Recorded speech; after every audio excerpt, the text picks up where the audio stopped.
We're going to try to keep this in the time frame. We have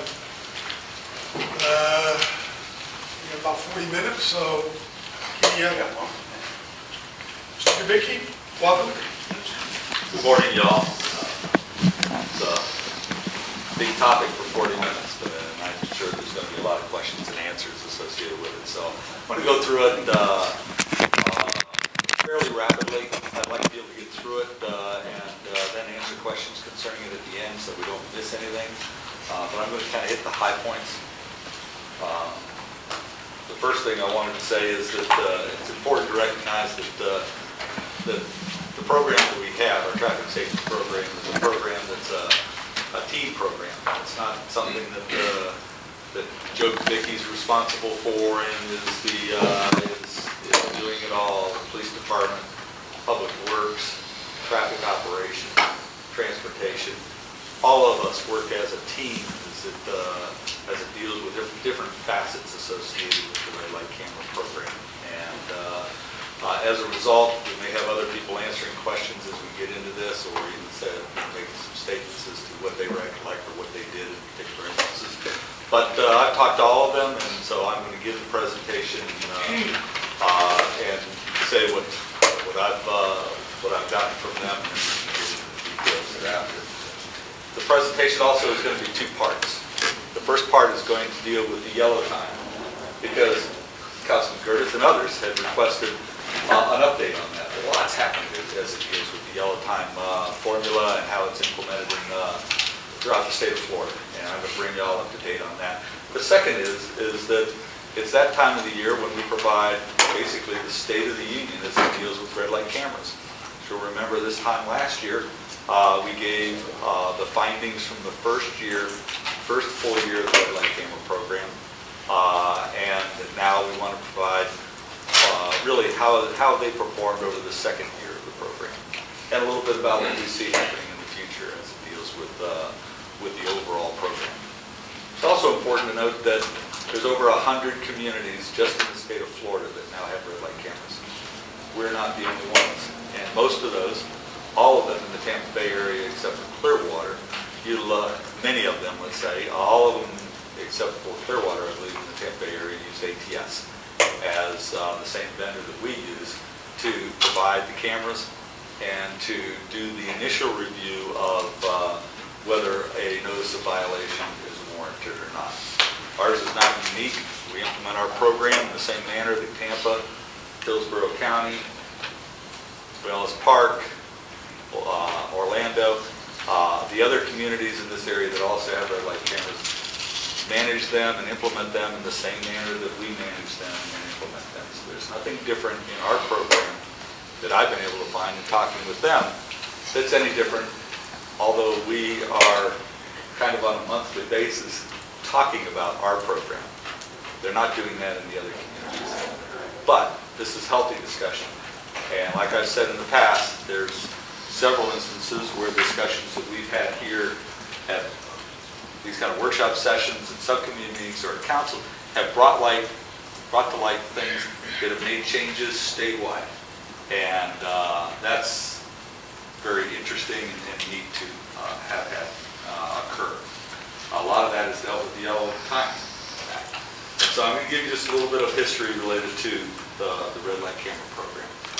We started talking about this program before the Mark Wendell Act was adopted back in 2011. In fact, the City Council had approved an ordinance change to allow for implementing a red light camera program prior to the Mark Wendell Act. We never implemented that because we saw the act coming forward and we felt we were on much stronger legal grounds as it deals with implementing such a program if we waited on the act being promulgated by the legislature. They did that in 2011. Very shortly thereafter, Council established goals for the program, and we started implementing the program. Right from the get-go, there's been controversy and questions here. As you'll remember, prior to implementing the program, there was assertions that if we implemented such a program, traffic accidents would actually increase at those approaches with red light cameras. And that was a big issue, and we were concerned about that because there wasn't that much research out there to tell us what would happen. The common sense and the research we were able to come up with, as well as the findings from a independent consultant, Kimley Horn and Associates, said that our problem was critical. It was a big problem, and the red light camera program was something that we should implement. The City Council went forward with it, and you'll see for the first year we've had a reduction in accidents, and the second year we continue to have a reduction in accidents. So that was an unfounded issue. Shortly after implementing the program, discussions centered on speed limits and actual timing. You may remember back that somebody went out and actually took a radar gun and said at approaches to the intersections, they were getting speeds of 48, 49 miles per hour, and we used 45 miles per hour, and so wasn't the yellow and red times wrong at our intersections. And we went back to the Florida Department of Transportation and those that make these formulas, and they told us and made it clear that you use the posted speed limit, not what happens to be the car that's driving as it approaches when you go out there with a radar gun. And so they clarified not only that issue in the red light and yellow time formula, but they said you use the posted speed limit, which is the same by definition 85th percentile. And but it did result in a change, in, not so much of a change, but a clarification in the policy by Florida DOT that in the case of left turners, you use the posted speed limit as opposed to the approach speed limit, which was what the definition was before, and it did make a statewide change as it deals with yellow times as for left turners. And so bringing up the issue here resulted in clarification that actually improved the system. There was also discussion, assertion that by lengthening the yellow time, maybe we could reduce the amount of red light running that was occurring. And that some studies or some discussion was that if you increase it by a couple seconds or a couple tenths of a second, you're going to reduce the number of people that are running yellow lights, because a lot of people run yellow lights just 2-3 tenths of a second into the red. If you made it a little longer yellow, those people wouldn't be running the red light. It would be the last part of the yellow. And we did a substantial amount of research and determined that that was not the case. That in research that was done around the country, although it had a short-term advantage, people got used to the longer yellow time and they continued to do the same thing they did before. And we came back and talked about it, but we weren't totally convinced. And so we hired Kimley Horn and Associates, again, an international firm, to look at literature throughout the United States, all literature, to see if there was anything that was legitimate that said that that was the case, and that would be a good idea to do that. Because Georgia at the time was talking about doing it. They came back with a study that presented to y'all and saying, no, the literature doesn't say that that's the case, and no, that's not a legitimate thing to do. It is a legitimate thing to do to follow the ITE formula, and everybody in the United States follows it. You guys follow it too.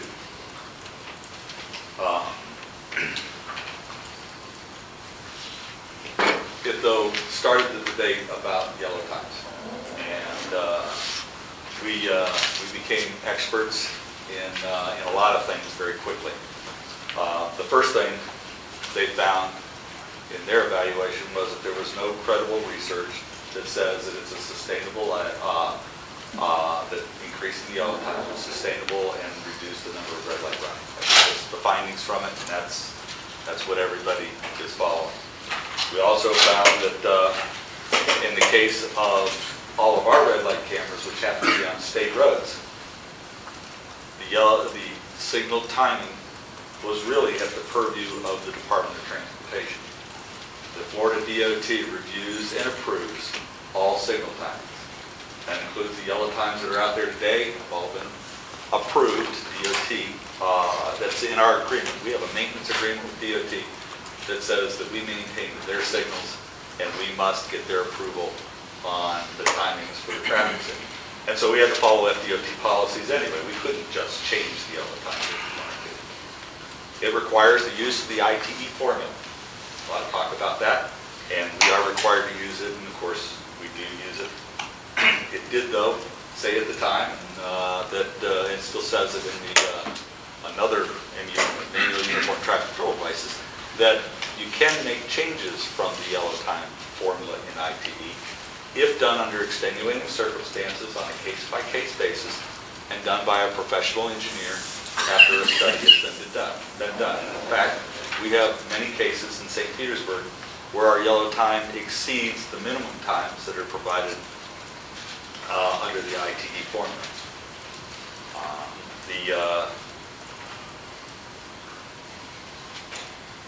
All of this is background to implementing the red light program because it has nothing to do with it. That's the way all of our signals are done. At the time of the red light camera program, we had 298 signals in the city.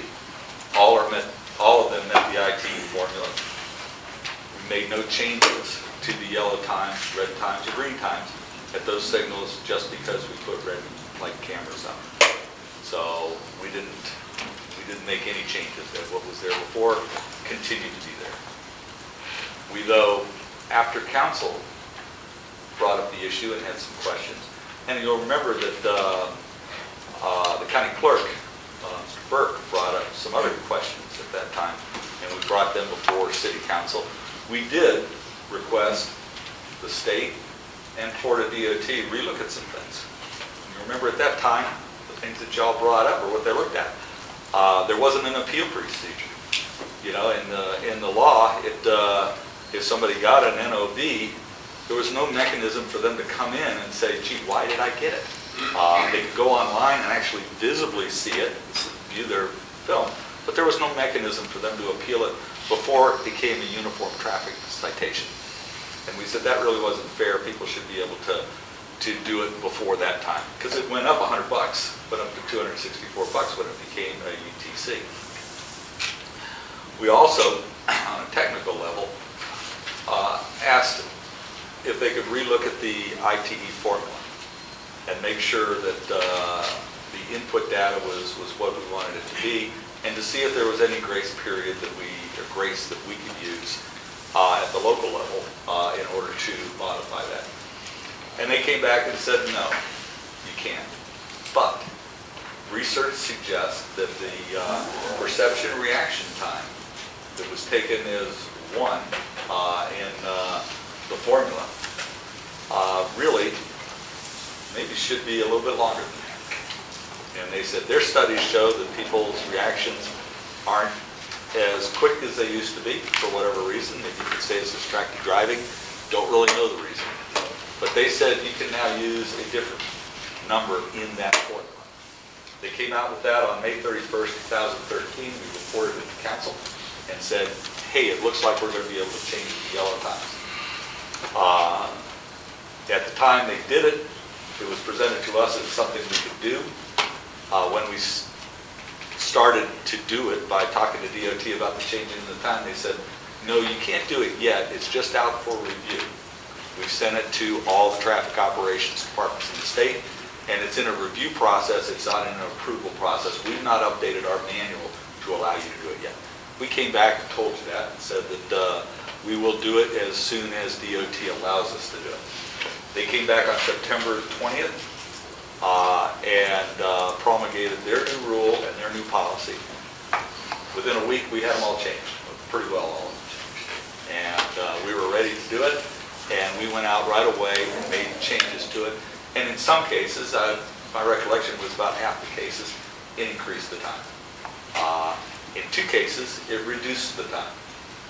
And but we now very stringently follow that policy of the Department of Transportation.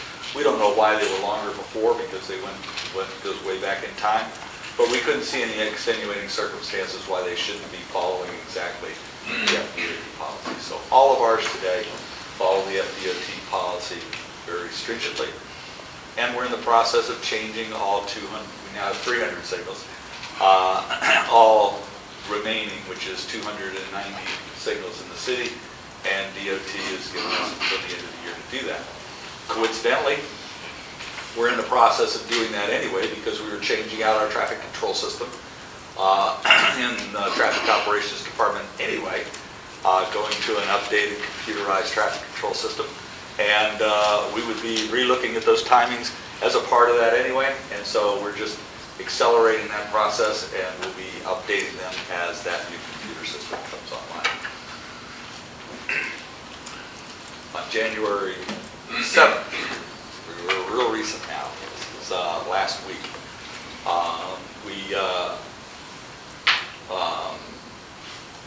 we were notified that there was another report out by a local critic of the red light camera program, and it had to do with a grade change.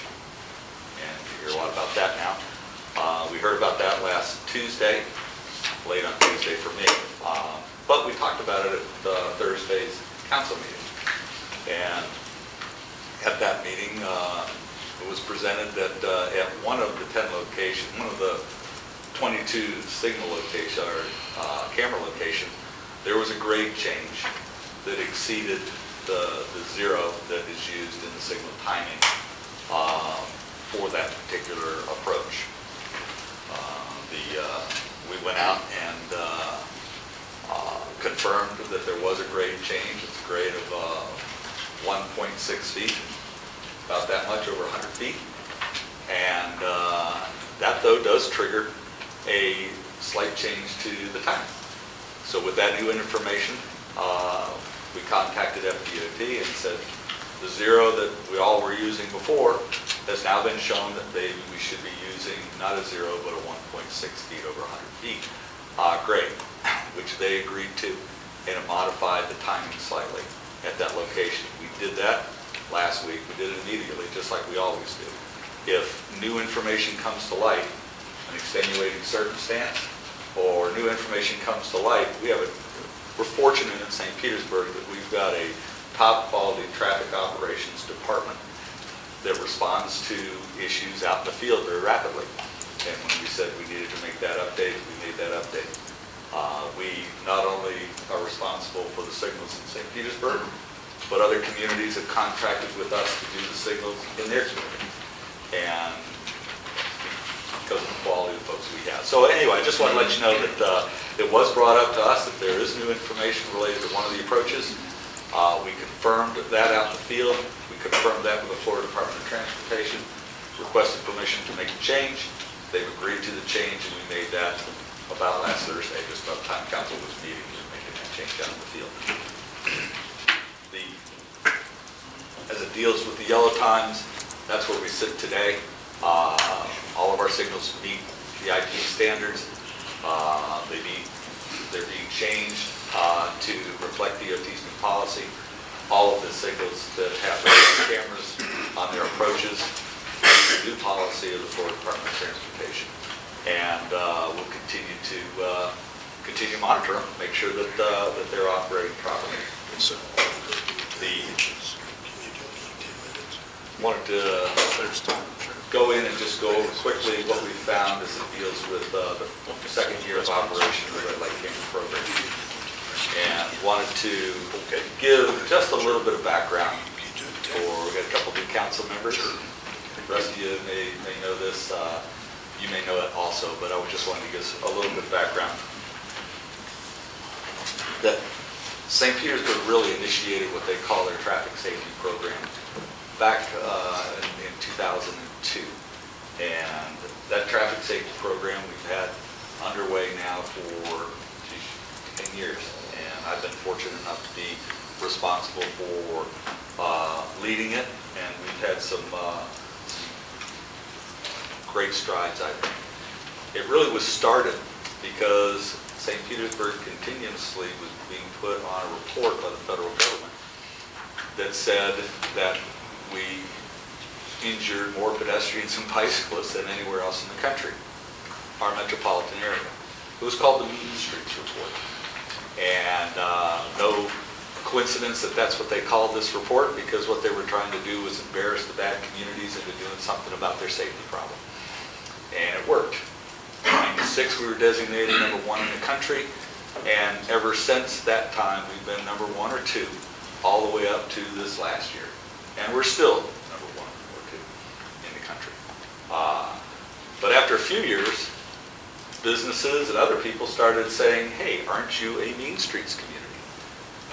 And that wasn't good for business, that wasn't good for economic development, it wasn't good for our public, it wasn't good in any way you looked at it. And City Council said we're going to do something about that. And in 96, 98, and 2000, all those times we were designated 1 or 2 in the country, and they said we're going to do something about it. We started the traffic safety program. We initiated a bicycle pedestrian safety project, the master plan. It was adopted in 2003. And early on in the years, the program was geared towards developing safety for bicyclists and pedestrians. And we've had an extensive program ever since that time to build bike paths, build bike trails, put bike lanes in our community, to educate our public, to provide helmets, to provide rodeos for kids. Just an overall extensive program in bicycle safety. And in fact, in 2008, we were designated a bicycle-friendly community. Only 3 in the state of Florida. And that was huge. Also, in the tail of that, we also focused in our pedestrian problems. We had serious pedestrian problems. And we did things like put LED lights up. We put countdown pedestrian signals up. We refreshed all of our pavement markings at our intersections. We put pedestrian heads up. We had an extensive program with engineering to rapidly repair sidewalks when we had a problem with sidewalks. And y'all gave money in my budget to expand the sidewalk program, which we've been doing ever since. And that program has made great strides. And in 2008, again, the same group that designates this area, metropolitan area, as a Mean Streets area, said we were the #1 turnaround city in the United States for pedestrian safety. The program was working.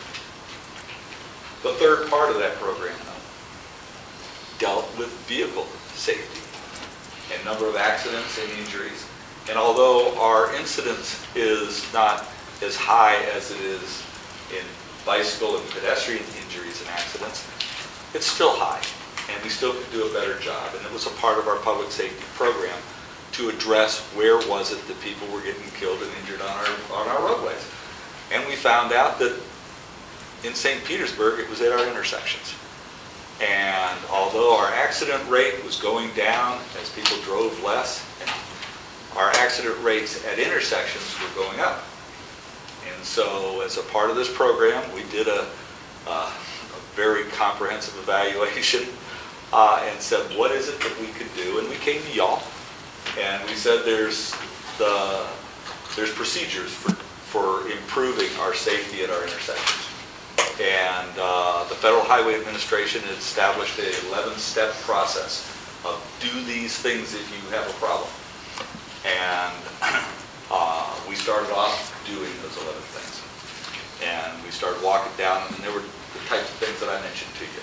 There were things like putting backplates up behind the signals, putting a red fluorescent tape around the outside of the signals. You see those things out there today. Things like improving your crosswalks.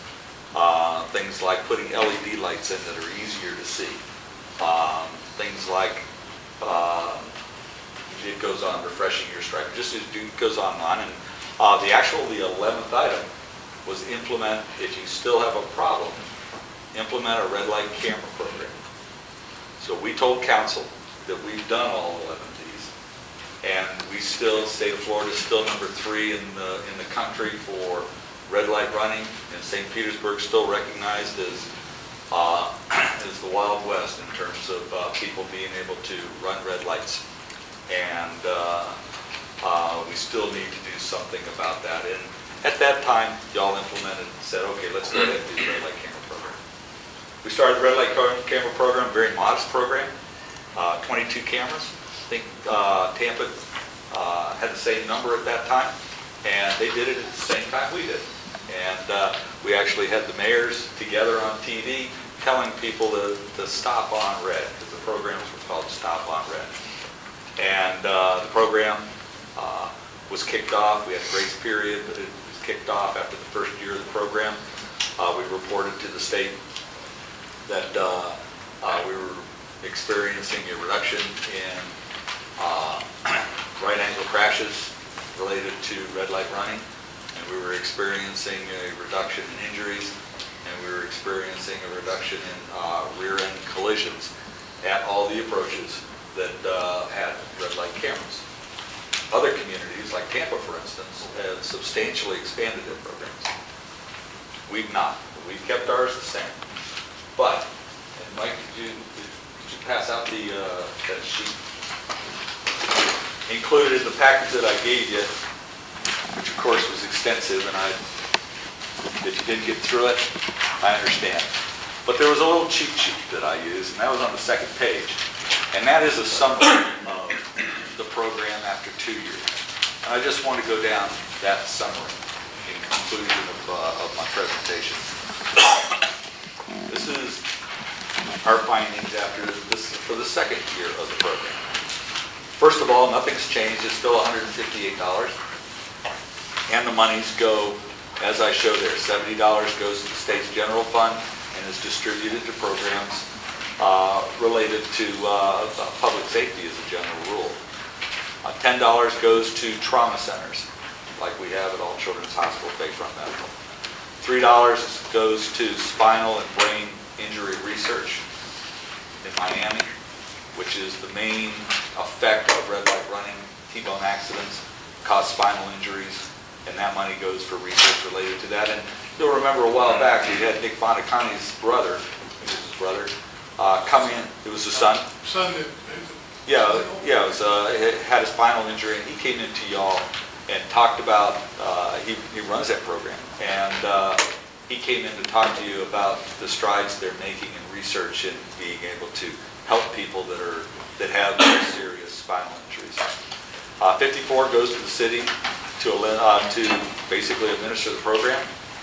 Like Frederick spends time on it, the police department spends time on it, and ATS, of course, spends time on it, and that pays their cost. And there is a slight profit that's brought in on this thing. $21 of that goes into the city's general fund, which is then allocated to the police department. That's how the distribution of the dollars goes today. It is approximately $800,000 over a 2-year period has gone into those programs. Our program, when we set it up, had 3 goals. One was to enhance safety at signalized intersections by reducing red light running, crashes, provide an additional method of enforcement for the police department, because if you'll remember, it takes up to 6 police officers to run a single detail to catch people that are running red lights. That's a huge number of police officers to devote to one specific area, and it gets them off the streets for doing other things that maybe are equally or more important. And so we don't have many details in St. Petersburg to catch red light runners. And they do happen, but they take a lot of police officers. A red light camera then does the job of 6 police officers, which we said at the time was a force multiplier. That was the term that we used. And it is a force multiplier. It's helping our PD department out. And so that was the second goal. And the third was just to raise the awareness on driving practices. The next area, overall crashes. The reason we did the program, crashes were decreasing. Traffic safety cameras were ranked high for helping with red light running. We implemented the program, and now we're seeing its performance. In the second year of the program, we have reviewed every accident that has occurred at each one of the 22 intersections approaches and categorized it as to what type of accident it was, and we've compared it to those approaches prior to putting in traffic cameras, and we found that there's a 42.5% reduction in the total red light running crashes at those 22 intersections. It's down 42.5%. We've had a 70% reduction in the number of injuries resulting from those accidents. So the accidents are down and they're less severe. And third, we've had a 50% reduction in red light running rear end crashes, which we thought maybe would go up because there was some evidence to think that maybe that would be the case. That's not the case. They've actually gone down. They've gone down 50%. Violations, what's happening with those? First of all, 58% of the violations on these 22 camera locations, which are situated around the city, are by people who register their car outside the city of St. Petersburg. More than half the folks that are getting tickets in St. Petersburg don't live in St. Petersburg. 70% reduction in, 94% of the folks that get the get tickets don't get them again, which we think is an indication of a behavioral change. People that have to pay don't want to pay again. And so 94% of those folks that got it one time, we don't see their registered vehicle show up a second time in getting a notice of violation. And third, which if you'll remember back, I had said that the red light camera programs are really designed to be a temporary program. Because as people's behavior changes, it stops being an important part of the accident problem in the community. And I had said when we started the program that it would be quite likely after 5 years, 3 to 5 years, we ought to relook at the program and see if it's working or not. And because other areas have seen about a 30% reduction in the number of violations from the first to the second year. They count on the first year, second year goes way down. We think that's because people are learning. In our case, it was a 28% reduction, almost right on the nose. What's happening is fewer people are running red lights at these locations. Fewer people are getting caught. And next year, we would hope to receive, if the statistics from other communities are right, a 15 to 20% additional reduction. And of course, the yellow time program, we've made the changes that have been requested. There was a second thing, though, in the state law that we asked for back a year ago, and that had to do with the appeal procedure. And there was legislation that clarified a few things.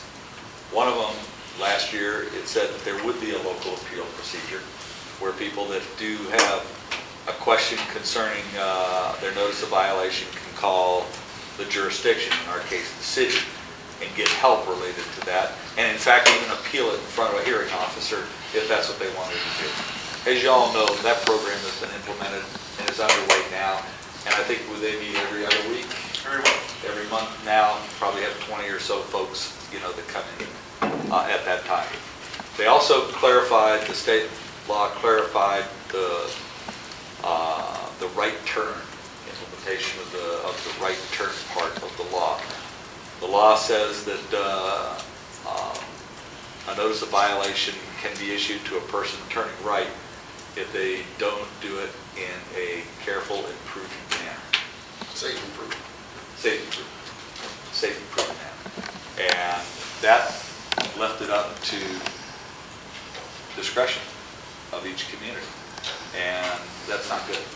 And so that was solved here in the Tampa Bay area by our judges getting together, and Judge Overton in our case saying that what that means is that we will not, you should not issue a notice of violation to anybody that turns right at a speed less than 12 miles per hour and didn't almost hit somebody who had the right of way, or a pedestrian or a bicyclist or something like that. He assumed that the general person, that if they did it less than 12 miles per hour, did it in a safe and prudent manner. And okay, careful, but the same thing. So our program went forward with that. That's what we've been doing, and the law changed slightly and said that throughout the state of Florida, if a car comes to a complete stop when turning right, no matter what speed it goes through, if it came up to the stop bar, stopped, or stopped during the course of its turn, it should not receive a notice of violation.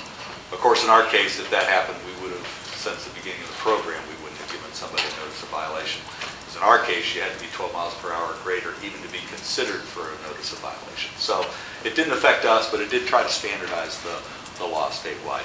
And we made sure that our police officers who review and ultimately issue the notice of violation were aware of it, and that we complied in all cases related to it. So the bottom line on my presentation here today is that we have responded to and followed the letter of the law in all cases dealing with our signal timing. We found nothing in the field that would say that there's anything wrong with our signal timing out in the field. We've complied with state law well in advance of what their schedule is. We react immediately to any new information.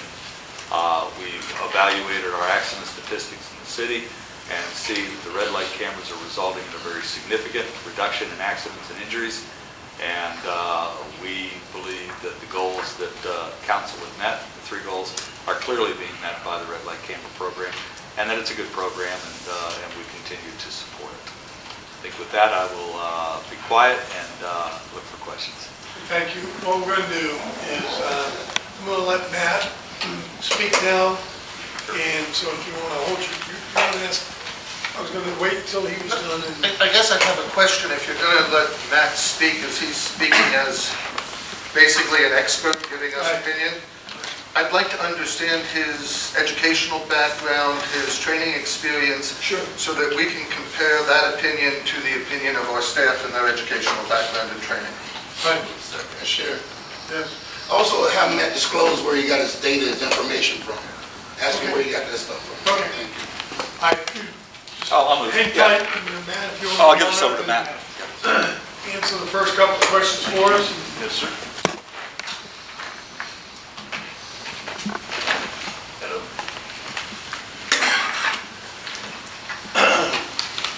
My name is Matt Florell. I was just told 10 minutes ago I'd be speaking, so I've been typing notes, trying to... Well, I actually told you at the council meeting, it said you were going to have a chance to speak. I thought that was at the workshop 30 days from now, so that's what you guys have been discussing. So I've been trying to take notes. First, I just wanted to say, I thought this committee meeting, as public notice, was only going to be on Yellow Times. There were no attachments to the committee meeting online.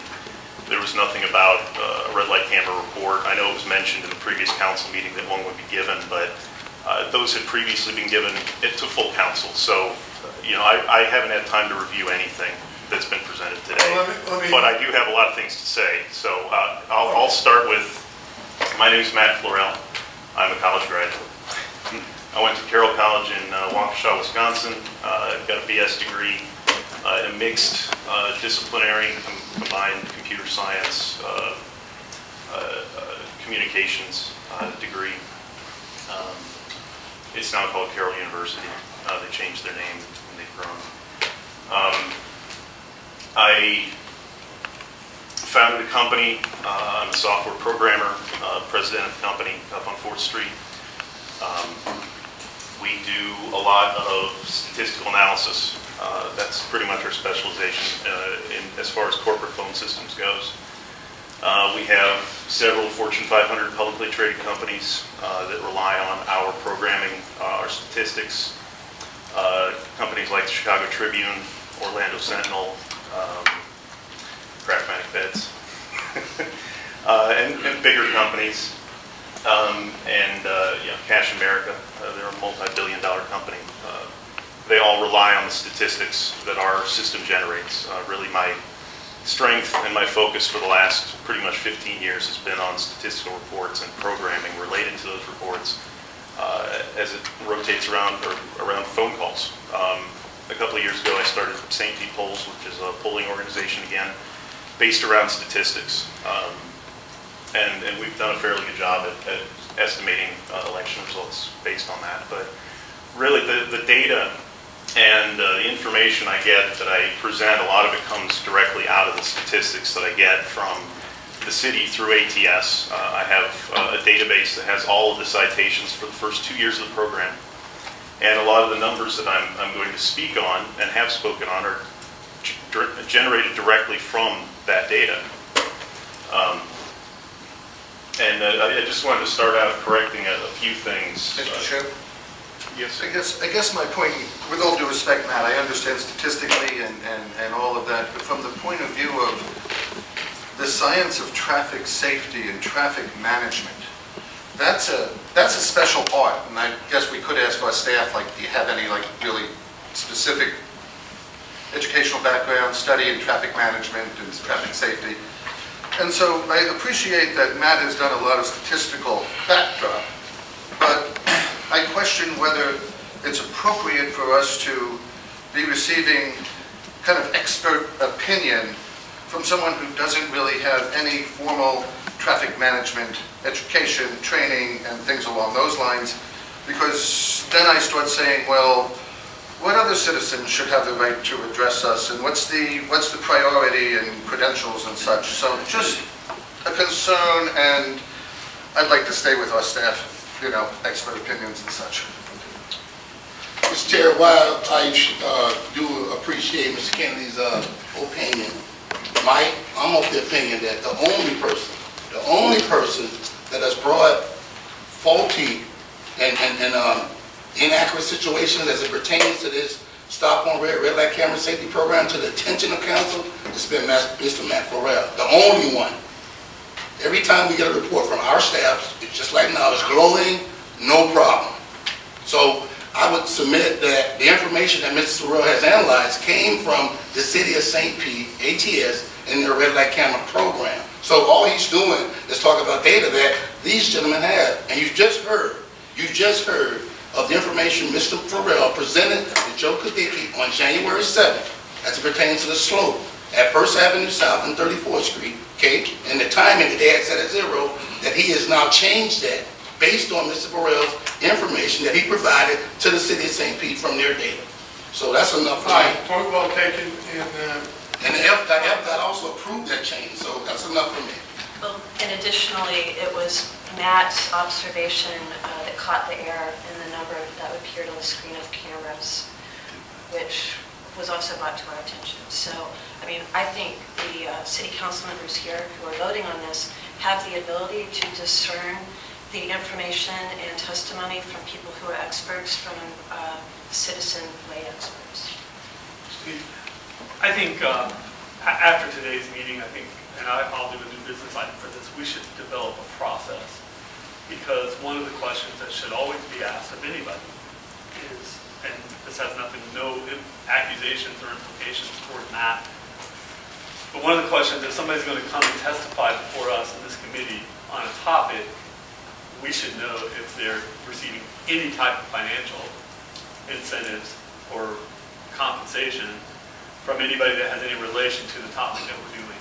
And I think there may be other issues that we should put forward too before we allow somebody to come and present testimony. And that has nothing to do with Matt, nothing. I just think that should be a standard procedure that council has for everybody. Because that would make a big difference. There's a group that's financially fighting red light cameras, and that is something that we should know as testimony is given. And again, no accusation about Matt. Just in general, as a process, I think we should. Point well taken. I would like to hear the other side as well. Well, okay, I'm in. Mr. Chair, as a member of the committee, I will make a motion that we hear from Mr. Florell and as a voting member and see, because we're in the BSNI committee, and see what be the pledge of the body. I would like to just interject something here. What Mr. Kennedy says is correct. However, there's always room for a concerned citizen to be able to come forth. And I think what Mr. Kennedy is saying is there's a certain level of expertise that our traffic department has that Matt does not possess. Matt is a computer guy. I didn't say geek, I just said computer. And he does take statistics, and you can, but we all know about how statistics can be, not that you're doing it, but there's got to be, I'm going to allow you to speak, and, but I think we need to understand that the information you have garnered is from information that's being provided to you, but in the case of a grade, there's an explanation for that, which when you're done, I'll have Mr. Kubicki or, explain it. But, so go ahead and finish. Please don't more interruptions, let him go, and try to... Mr. Chairman, I remove my motion. I just said he's going to be allowed to speak. He's speaking right, but I'm saying we have a motion on the floor. I'm removing my motion. Okay, we have a motion on the floor. Thank you. In response to what Mr. Cornell said. No. I removed my motion because you're granting him the opportunity to speak. I got you, Chair. Go. Okay. I have received no compensation from any side on this. In fact, I've paid out quite a bit of money for public records requests, and the engineering firm that I had conduct that elevation and grade study of 1st and 34th. That was something I had to pay for. But I just, most of what I'm saying today is not opinion, it's just the numbers. It's looking at the numbers, looking at the data.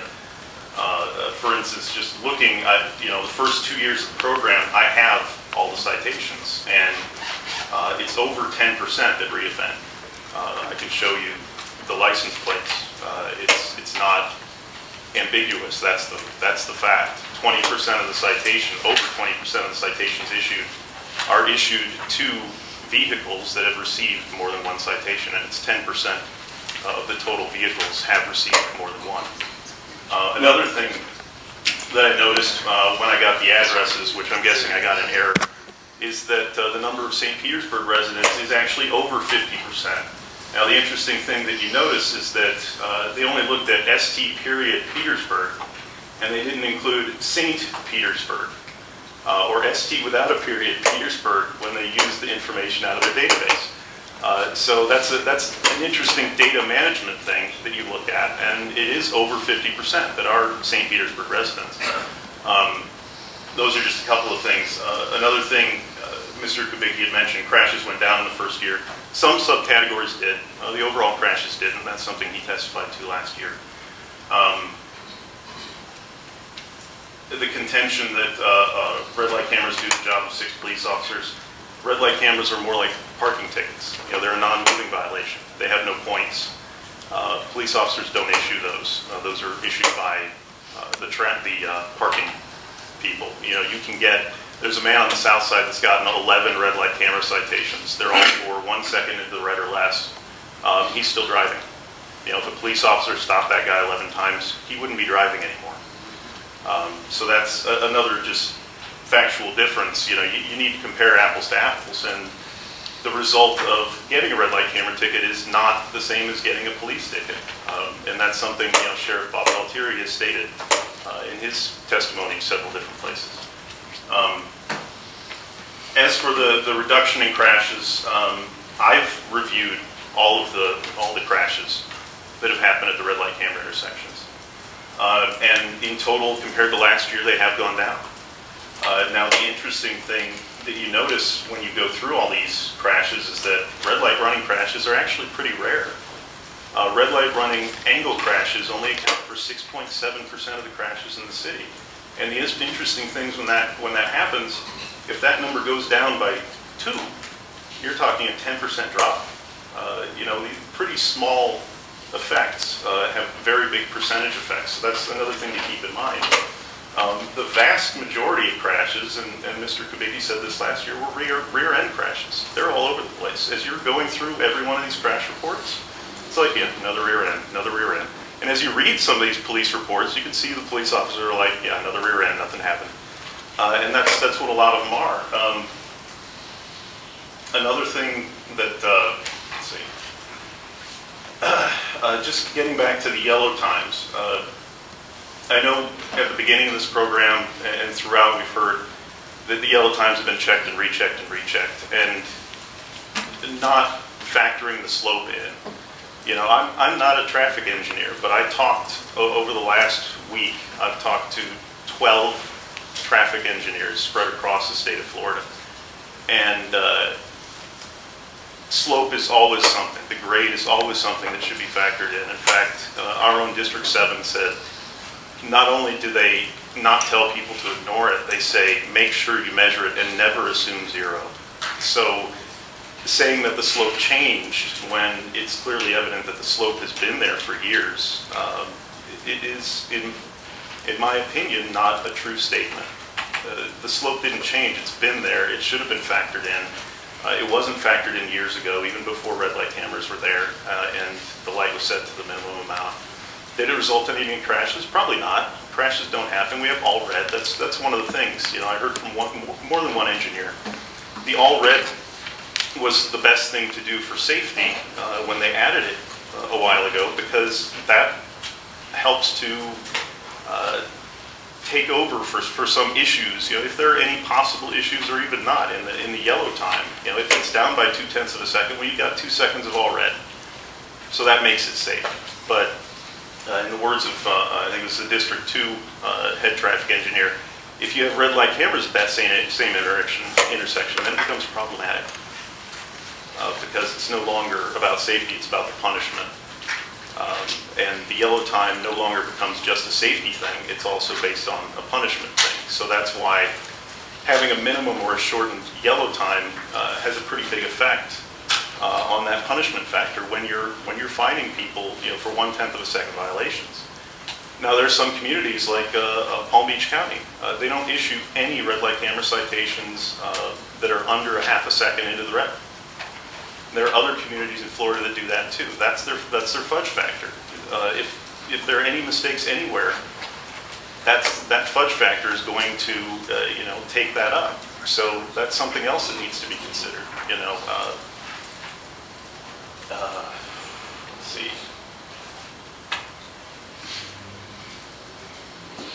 I also just wanted to touch on the municipal hearings.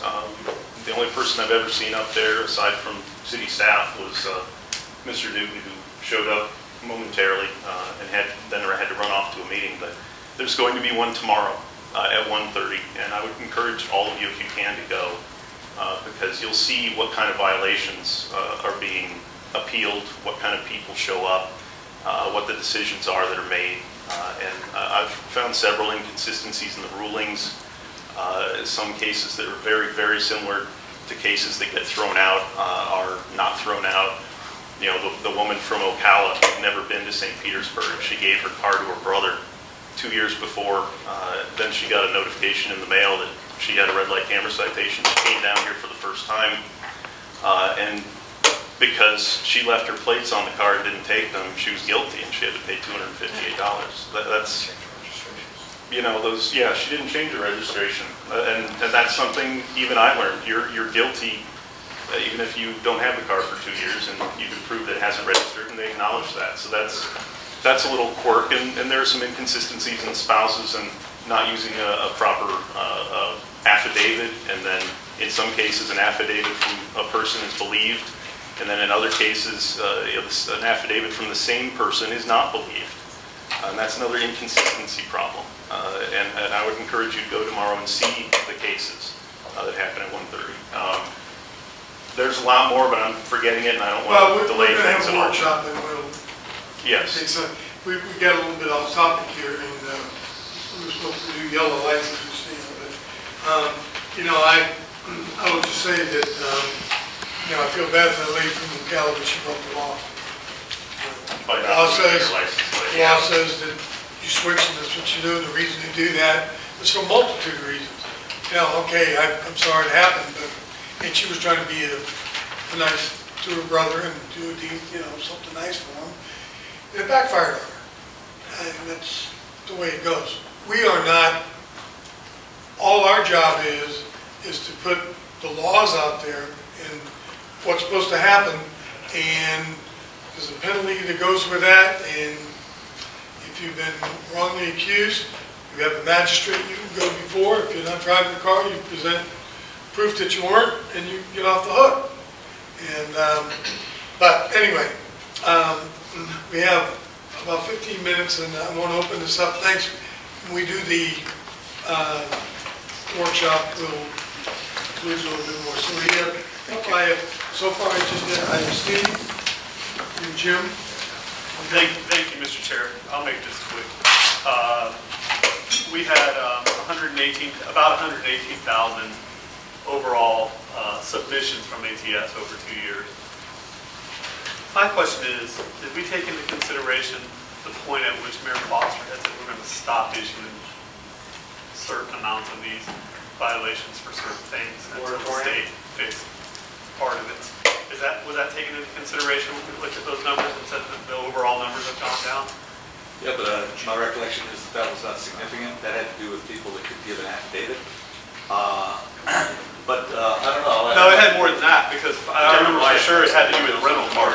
Anybody who had a rental car. I'm not the right person to answer that question. Okay, that's okay. That's all right. We'll get that number for you. Okay, that's fine. Good question. That's fine. What is the definition of a red light crash? There is no definition of a red light crash. Then how are we able to know, how are we saying this many red light crashes happened? That's all I'm asking. Then let's say... What are we basing it on? It's a crash that occurred because somebody ran a red light. There's a page in the report called terminology, and all those terms are defined. Okay. And how it comes to those. Okay. Does a red light crash include if somebody's drunk? Yes, Ran a red light? if they ran the red light, sure. Okay. Oh, yeah. Impaired, distracted. If they ran a red light, that's a red light. And the manual that we're following, is that state law or is it a guideline? There's a number of manuals. We use the MUTCD manual of Uniform Traffic Control Device. There's also the FDOT manual. The FDOT manual is by policy under DOT, but state law says that we must follow it. So we are required under state law to follow the FDOT policy. To follow it. And it said that engineering principles can be applied, but when we did the study... Actually, the MUTCD says that engineering principles can be brought to extend the length. Yes, correct. On a case-by-case basis. When we did the study, did we ask if it's dangerous? When we had that consultant look at it, did we have them look at, is it dangerous to, are there any studies that show that it's dangerous to increase the yellow light? I'm trying to think if...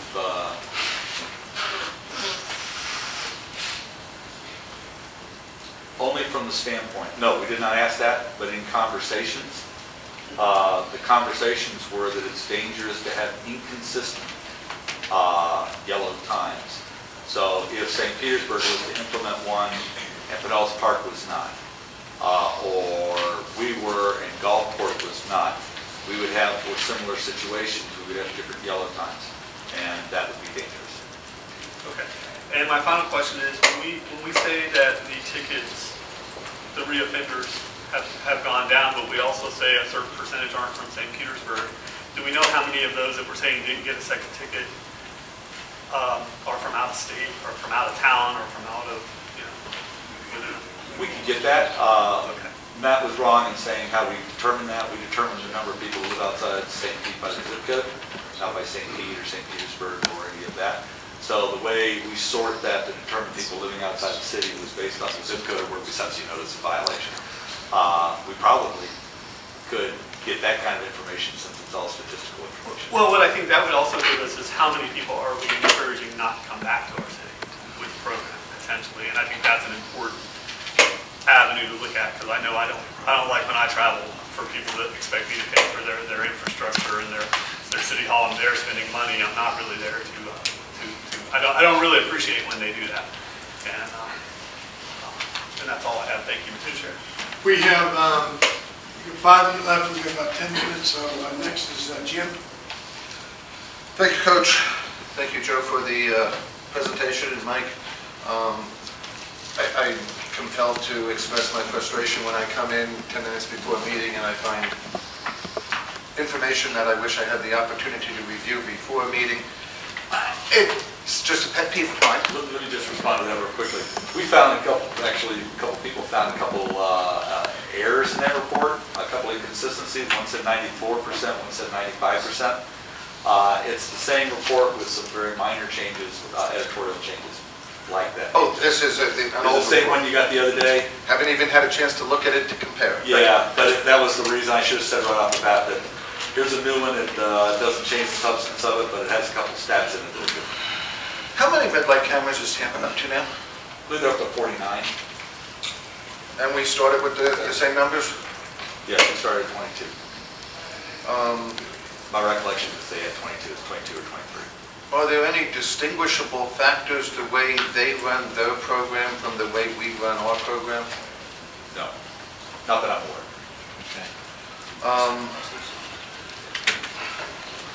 From the portion on the right turn on red at 12 miles per hour, the law still requires you to stop, right? That's correct. Because I've heard people that now think it's okay to go about 12 on a right turn. So that's not the law, you're still required to stop. We've heard the same thing. People now think that they can roll through or whatever. They just have to do it in a careful, prudent manner. I remind them that the state law is you must stop. It's right on red after stop. I would look for you to try to figure out a way to get that out to our public, because I think we're sending the wrong message to our public.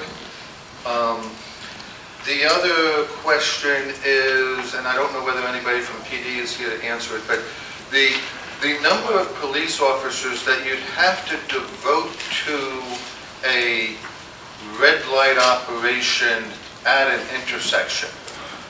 Could you give us an idea of the amount of time and resources that would need to be devoted to that? My name's Dudley. I'm the traffic commander at Central Police. To answer your question, we do a monthly detail with red lights throughout the city. We would do, it does take 6 to 8 people to run an effective red light operation because of the safety of the traffic, considering officers are trying to get out onto the streets into traffic to go catch the violator. And that's at one intersection? That's one intersection. Okay. There's a citation numbers they've been able to issue over the last 2 years. 576 last year. That's right. Okay. And I guess I'll end it with, I'm glad that our micromanagement of this program has led to some statewide changes, but we are really micromanaging this thing. In my opinion, I would like to see this program expanded, similar to the size of Tampa. Thank you. Okay, Mr. Newton?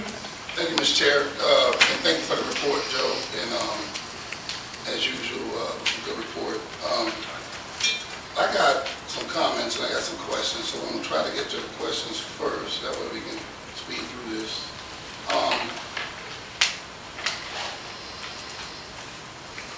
You said that you would change the slope, you got some information on the 7 from Mr. Matt Florell, from a traffic engineer that he hired, about the slope at First Avenue and 34th Street. He brought it to our attention.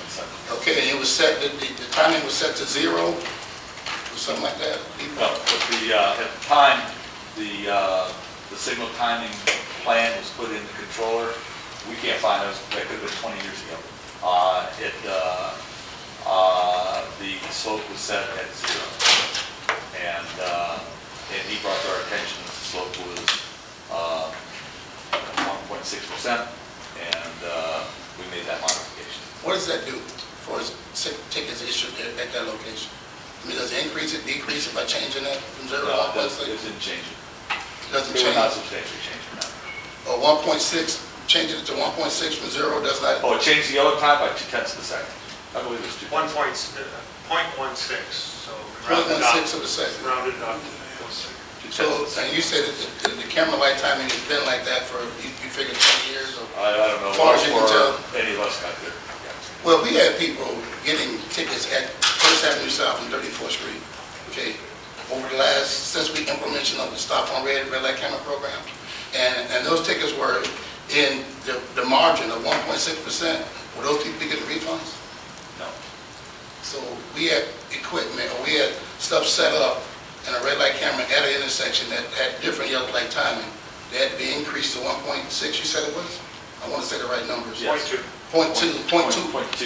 2/10 of a second. 2/10 of a second. Yeah. Okay, so if we have people in that margin, that 2/10 of a second margin that got tickets, that we're not going to issue refunds to them when that was set wrong from the beginning? There's adequate margin of error in the red light camera formula. People were able to stop. They were not unable to stop at that location if they were attended when they approached the intersection. There's plenty of time to stop at that intersection. We've just brought it up based on this information. You talked about you managed this program and you got the engineers that go all up around and check everything. And you said that timing adjustment has been there for that long? How could that be? Well, no, I don't. And I try to start off with, well, I'm a small cog in this big wheel. And I do not go out in the field and actually, when I say we went out in the field and checked all the controllers, Joe Kubicki did not do that. We have a traffic operations department that does that, and they went out and did that. The majority of the discussion as it deals with yellow times is done by the traffic technicians that are in our traffic operations center. And so I didn't say that I went out and looked at it, so I hope I said we went out and looked at it, because the city went out and took over. And we have approximately 283, I think you said, controls or lights? 300. We have 300 traffic Okay, signals. I wouldn't expect you to do that, but shouldn't we be more pertinent and more proactive on the 22 that we have red light cameras at, as far as being dead on and operating properly and all? As the manager of that department, I'm just asking a question. But frankly, this department's not in my department, but we respond at any time. There's many things that affect the timing of the signal. When the speed limit changes, we go out and change the timing of the signal if that impacts it. Anytime new information comes to us, we make those changes. We send a survey crew out to all of our signals. It's not budgeted to do that. To send a survey crew out to 22 of our signals, or actually 44, which would be all the approaches at the 10 locations, 4 approaches for each one of them. We do not have a budget to do that. So we respond to comments when we receive them. There's no budget. You said that $21 of this goes to the police department, of the camera money. I wrote that down. No, $21 goes into the general fund, Which is budget to the which was, budget to the police department. I understood it was budgeted for this purpose. Okay. We have a police department that has a budget of $92 million, and we're putting another 21 from the camera into their budget also. Is that part of the $92 million? Over the 2 years, that $21 has equaled about $800,000. So that $800,000 over a 2-year period would have been put into the police department. Okay, you're Not over and above the 92 million. No, that was my question. Was a part of that? Yeah, was a part of that. I'm thinking, Charlie, because that's what I asked him. And Steve touched on this. You said more than half of the people that get tickets don't live in St. Pete. And I think it's a hair split between the St. Pete address and where you mailed the ticket. That's what you just said, is you used the zip code, not the zip code where the ticket was mailed, not the address of where they currently living or something. Yeah, no, well, the way we determine whether they live in the city or not is based on zip code, not by the postal address. And, postal address, you may live in Feather Sound and have a Clearwater address, but, so we don't use the St. Petersburg, we use the zip code because that's the actual physical location of the person. So that's how we sort those out. I got a question for the officer. You stated that the young lady in the appeals court, she got from Ocala, she got a citation because she didn't transfer her tags from the car and her son was driving the car. Is that pretty much what happened, or the son had the car, had Well, plates on the car? Matt said that. Matt Yes, said they did that. Well, my question to you is, if the police had pulled that car over, even though she didn't transfer the title and registration, who would have got that ticket? If they had got it for a traffic infraction? Depends on who's driving. If the son was driving, he would have got The driver would have. the driver. And I'm gonna close with this. Well, let me finish that, if you would. Okay. All she had to do was provide an affidavit saying that she wasn't the driver, he was the driver. I understand that. I'm talking from a police perspective, not a camera. That's why I asked the police. And one last thing. Of these, there's 100 and, I think Steve said 18,000 tickets issued. Is that the right number? Someone said Occurrences reviewed. Okay. Of that, how many impaired drivers did we arrest? How many dangerous individuals did we take off the street? How many weapons did we seize? How many, from those citations? I'm asking you. Mr. Bivens, could you repeat that question? I'm asking the officer of all those citations that was issued by the red light camera program. How many dangerous individuals or impaired individuals were taken off the street? How many weapons seized? How many any drugs or anything like that? Most kind of bad people arrested from that program. The short answer is zero. But obviously, the cameras are not police officers who would do those things. That's where I was going. When you talk about the camera equaling 6 police officers that we paid, and the budget's over $90 million, this is some of the things that really keep us safe.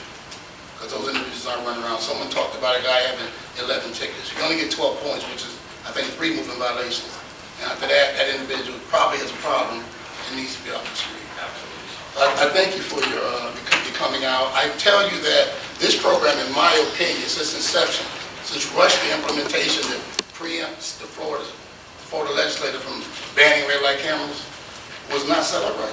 We had equipment on June 30th by Mr. Frederick that said that we had numerous faulty controllers that had been replaced with anomaly. We had Mr. Kubicki telling us on the 9th that everything is fine, there was nothing ever wrong. And this is all on city video, June 30th, 2013, and again on June 9th, 2014. And the problems that were brought to our attention were always brought by a citizen. Every time staff came, everything was great. And once staff came, it was let's depose the citizen. And it's our data. It's our data. It's our red light camera program. So with all these inherent problems with the legislator, with the clerk of the court, we didn't go to the clerk of the court and send us a letter about all the thousands of complaints that he had. Then we lobbied the legislator. That's how it went. But with all that stuff going on, I just want to know, and I hate the mayor left, because there's currently a bill going through the House and Senate right now. And what it's going to do is going to zero the revenue out for the city. It's going to pay to the state and the camera company. And the city still can have their red light camera program. I wonder if we're going to still operate that for the safety of our citizens. There's zero revenue coming in from it. And I wish the mayor would have stayed for that, because that bill's coming through the House, and I'm thinking it's going to be a great idea to keep running it for safety once they cut all revenue out to the city when they zero it. Thank you. Thank you. We got okay, Darden, Charlene, and Amy. You're going to wrap it up, so folks. Mr. Kubicki, I greatly respect the work that you are doing in trying to improve automobile safety at these intersections with the tools that you have.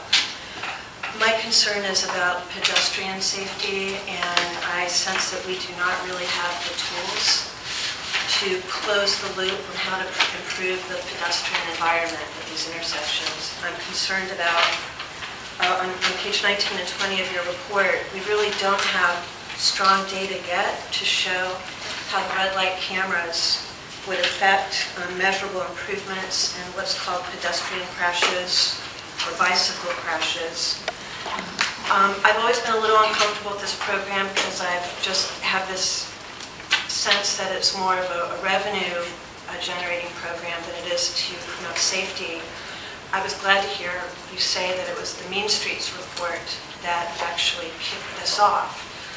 But the Mean Streets report really focuses on pedestrians and bicycle safety and heavily focuses on improving that safety through better design.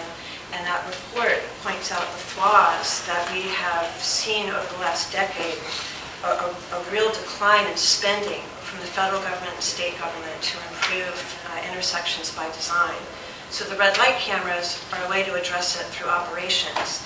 And the Florida Department of Transportation, you know this better than I do, you've been doing this a lot longer, but I know my experience through working with FDOT on transit is that there's a culture in that agency that's completely oriented towards automobiles and road building. And it's probably not the agency that's going to help us out the most in figuring out the challenges for improving the design of intersections. So I'd love to hear your comments on that, and I just want to reiterate that my concern is that we're not closing the loop to improve the pedestrian environment, and that the money that is collected, the 70% goes directly to the coffers of state government. And And then the money that does come to St. Pete goes into our general revenue, and even the $800,000 and something a year that comes to St. Pete is not earmarked specifically for intersection safety either. And that's a huge concern for me. Well, I share a lot of your concerns, and you know I share a lot of your concerns. The red light camera program is not a panacea. It doesn't solve the problem. It's just another tool like radar guns that are for the police department to curb speeding, it can stop speeding. It just helped them punish those people that were speeding in the hopes that they wouldn't do it again. And the same way with red light cameras. They're there to punish people who break the law in the hopes that they won't do it again, and hopefully over time will reduce our incidence of these problems. As it deals with pedestrian and bicycle safety, you may be right that DOT's maybe not on the forefront of that, but you can bet that St. Petersburg is on the forefront of that. And we are recognized nationally for the programs we're doing. And we are convinced that the red light camera program is helping in that behalf, and let me tell you why. When we talk to folks, and we do it a lot, about why they walk and why they don't walk, we get the answer in the same way with bicycling, that they're scared, they don't feel safe. And it used to be worse than it is today, but they said we just don't feel safe. And we would ask people, why are you walking across the street 100 feet, 200 feet away from the intersection? When you go to the intersection, you walk across and have a red light to help you. And they said, because we feel safer crossing 100 feet through the middle of the road than crossing at the intersection. That was very revealing to us. And so we investigated that farther. We found a lot of things. People are afraid of people running red lights. People are very much afraid of standing on the corner and getting hit by somebody turning right. They're concerned as they try to walk across the street that a left turner will hit them. There's a lot of things that will probably are reasons why people wouldn't feel comfortable crossing the intersection. But the red light cameras help in a few of those cases. I mean, they do help with reminding people to look when they turn right. Now, we may be giving a 12-mile-per-hour grace period, but before the red light cameras came along, there was no grace period. There was nothing. I mean, they did it whatever speed they wanted to, and they were hitting or close to hitting people. And close to hitting scares people. So our view of this is that we feel that it's an important element of our pedestrian and bicycle safety program. It's helping as attitudes change, as people do things differently. I think people will feel safer and more comfortable at the intersection, along with other things that we do. And it's just one more tool that we've got to help make St. Petersburg a little bit more pedestrian and bicycle safety. And that's the reason I brought that up, is because that is clearly one of our goals. And we've come a long ways. The attitudes now of people when we go down and talk to them about walking around St. Petersburg are diametrically opposed to what they were 10 years ago. You know, people say we love walking around downtown. It's getting better. We will walk downtown. Years ago, we didn't get those kind of reactions. So the whole process is working, and we see this as one tool to help make it work even better. Thank you, Charlie, and then This is something that maybe I'm going to point out to you, and I don't want you to take up time at this meeting because we got to move along, but if for the workshop you could address this. You told us as recently as last Thursday that you have concluded, and I'm not questioning this, just saying you have concluded that the software controller times for the yellow lights were correct, and that times identified on notices of violation or yellow times identified by ATS were incorrect, and said that we perhaps want to look at taking that off of the notice of violation because they're inaccurate, they're misleading, because the software controller times are right, and that's the yellow times. Did I say that correctly? That's pretty, yes. Matt continues to say, as late as yesterday, that he has reviewed these videos frame by frame. Now, I don't know if they're continuous videos or if they're every 1 second. I don't know how they work, but I want to know the answer between his statement that he's reviewed these videos frame by frame, and what the red light on the, what the yellow light on the video says is actually what it was versus what the software is supposed to do. At the workshop, I want to know that answer. Let me answer your question just very briefly. Matt was showing the video. You are absolutely right. And we invite Matt to come in, and I will bring together a team of people to view those videos and look at them and see what it is. So, Matt, It's right here. just come on in. Just set up a Between time. now and the workshop, We'll bring more you guys people can in than just resolve that. I myself, appreciate and we'll it. take a look at it. Will do. Okay, thank you. There's a light in my district, 66th Street and 38th Avenue. I'm not sure which approach it is, but according to Mr. Florell, and I don't doubt this, the yellow light time for a long time was 5 seconds in one direction. Eastbound. And on October 4th of 2013, it was changed to 4.4 seconds. And I had a question about why it was changed, but I think it was changed because what you said in your presentation today was that there was a couple of approaches that where you use the 1.4 second perception time, there was 2 approaches where the yellow time actually went down. I'm thinking this is one of them. Okay. And I get that by mechanically following the formula, you got a different time and you implemented the different time. But I want to point out to you that if one of the goals is to change behavior, and you have people who have been driving through that intersection for years knowing what yellow time is, and we change it because of the mechanical application of a formula, we're not changing their behavior because their expectations have been moved. You see what I'm saying? Absolutely. So sometimes we need to logically double check whether the formula might have some kind of disparate impact on custom.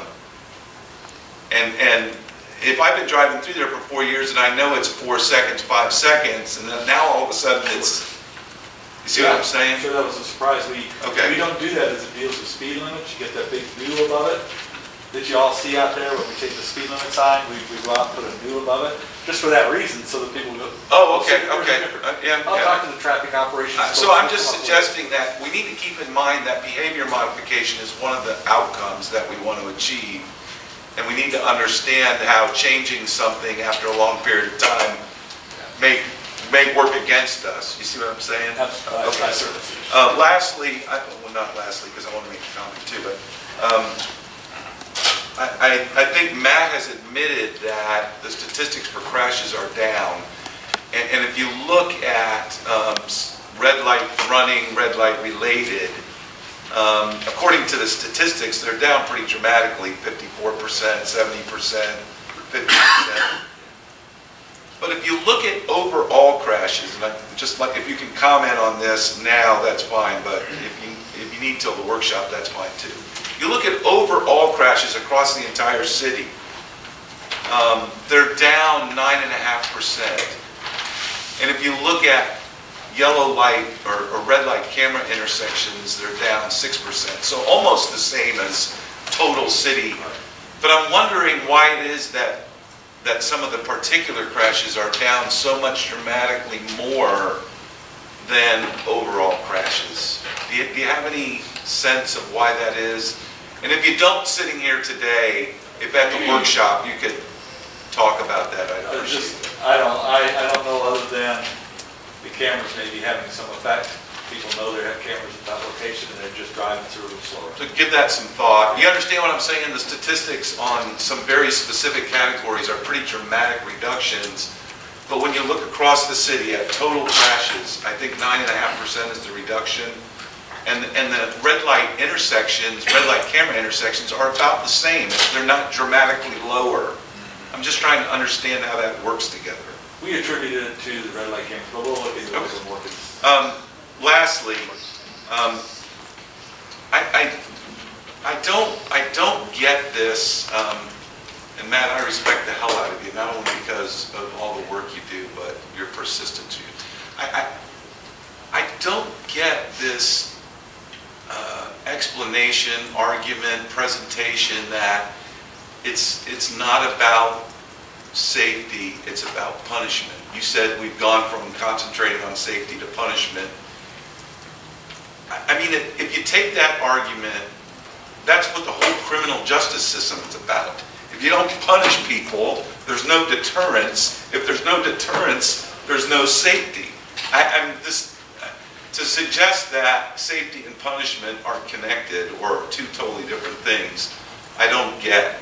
To suggest that it's revenue instead of safety, we might as well take the whole traffic citation system and throw it out the door.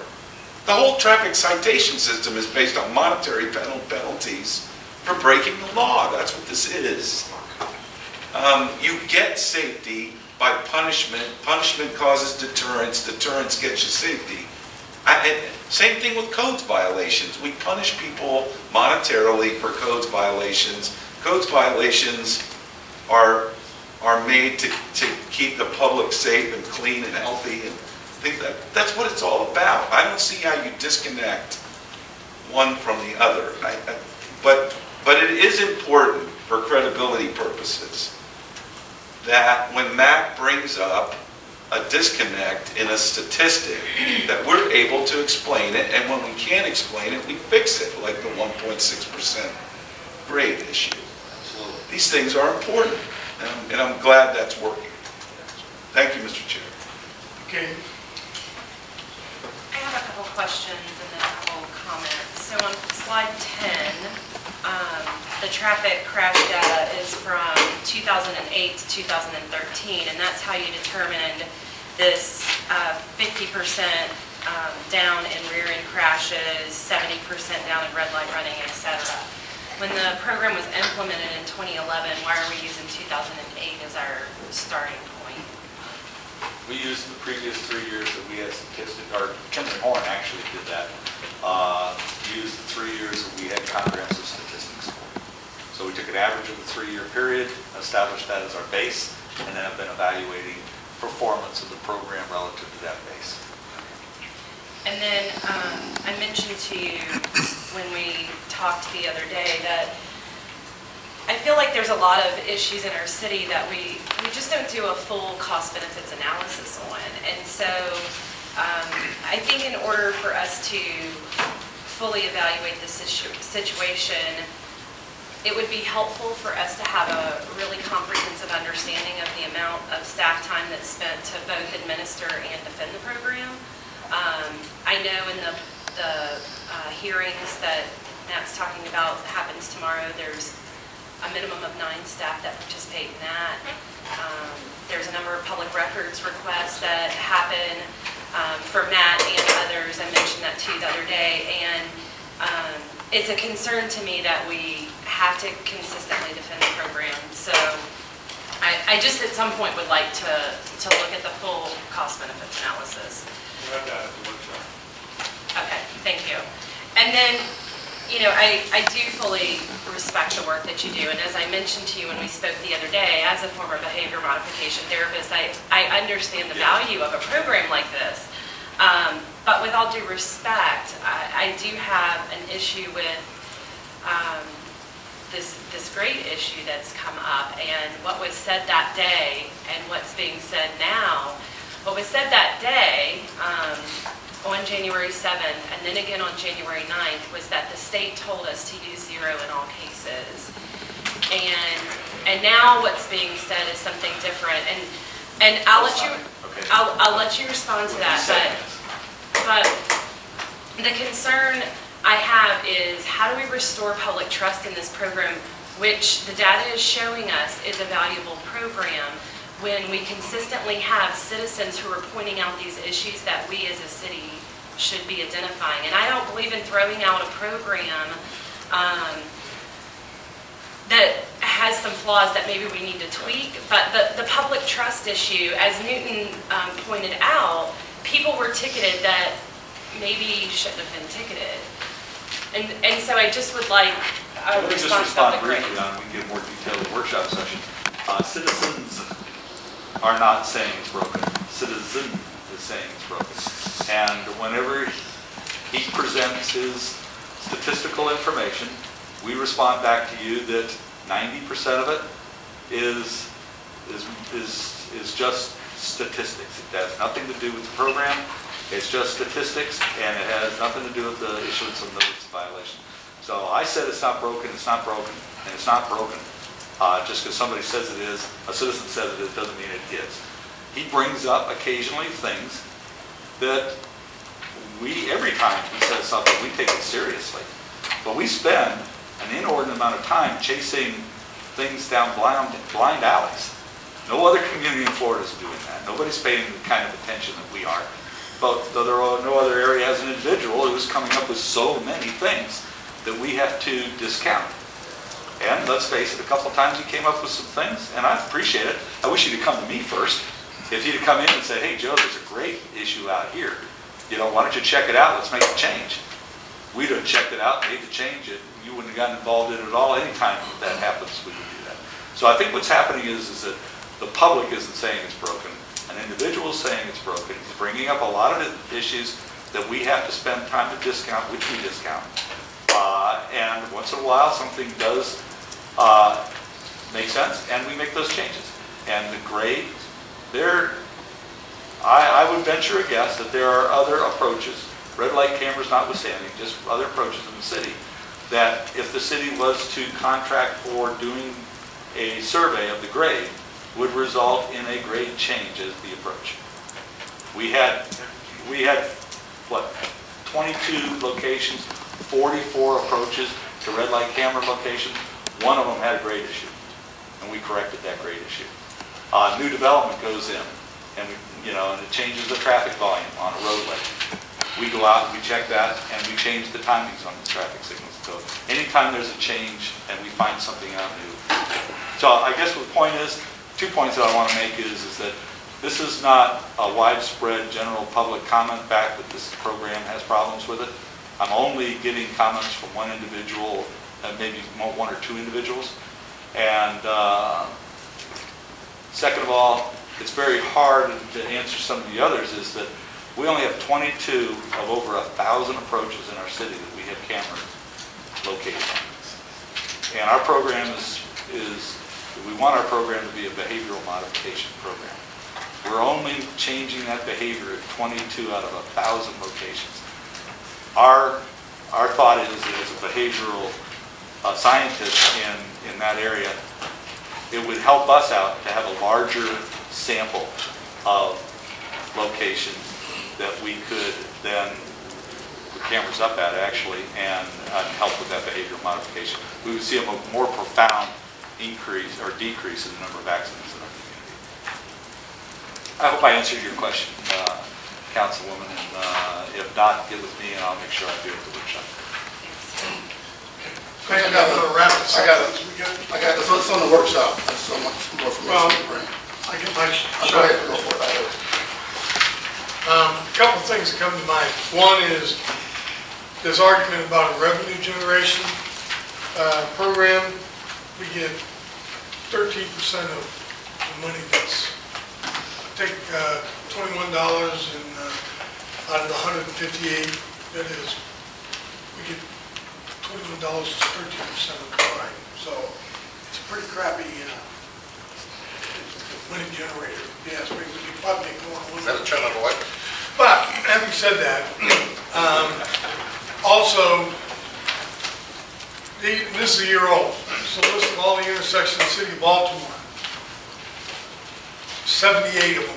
They started out with 42, I believe. And they have increased it. City of Baltimore. For 6 months. This is a year old. And then the last thing I want to say is each one of us took, and I say this every time, took our driver's license test and read that book. And in there it tells you about following distance. And I think when we do our workshop next time, I'm going to bring my driver ed hat in, and I'm going to maybe give my first lecture I ever gave my students to how, when you are preparing to stop, there's 2 parts to a stop. One is the reaction time, and one is the braking time. The average reaction time for an individual is 3/4 of a second. If you're traveling at 35 miles an hour, you travel 38 feet just taking your foot from the gas to the brake pedal. And then you have to stop on top of it. And that, of course, depends upon road conditions and how good your brakes are and all that kind of stuff. So speed is a guilty party in all this. And when you go 45 miles an hour, you're looking at 49 feet before you even start to stop. So anyway, I'm going to bring my hat with me next time and put it on, and maybe we can do. We're really running out of time. I appreciate the next. We appreciate. Please don't do that workshop. When we do our next workshop, we will be in touch on one. Matt, you're going to get with him, right? Okay. And we'll come in, and hopefully we want to. I apologize, we got a little off track here a little bit, and I'm sorry about that. But appreciate the fact that the committee of the whole here is chomping at the bits, but it's something we need to do, and I think everybody got it. Now, what would you all like to say? It's just on your sheet you gave us, if you could, instead of, you can do the percentages too, but do the numbers next time, and also year. Like if you got crashes, if you can put, at the workshop, if you can put numbers with those percentages in a year. Okay. So Is there going to be public input at the workshop? I didn't get the report. It just hands them out. We'll just The one that just came in. Is there public? Got it now. Well, I need to tell the guy who got the $500 worth of fines on First Avenue North that you guys want to hear from him. Okay. Okay, meeting is adjourned. Thank you all. Take one thing.